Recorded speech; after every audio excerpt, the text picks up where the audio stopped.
ખેડા જિલ્લા સહકારી બેંકના બ્રાન્ચ મેનેજર હરીશ પટેલના મોત બાદ કર્મચારીઓમાં છે ભારે આક્રોશ। ગઈકાલે કર્મચારીઓએ હલ્લાબોલ મચાવી ચેરમેન પદેથી તેજસ પટેલને હટાવવાની માંગ કરી। એવામાં આજે ચેરમેન તેજસ પટેલે આપી પોતાની પ્રતિક્રિયા।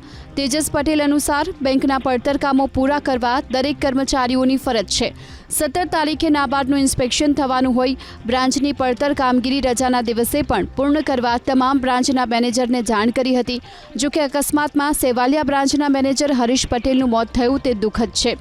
તેજસ પટેલે આરોપ લગાવ્યો કે હરીશ પટેલના મૃત્યુ પર એ કર્મચારીઓ રાજનીતિ કરી રહ્યા છે જેમને કામ નથી કરવું। તેજસ પટેલનું કહેવું છે કે મૃતક કર્મચારીના પરિવારને વળતર અપાશે। ચેરમેને પોતાના તરફથી પણ 5 લાખ આપવાની જાહેરાત કરી।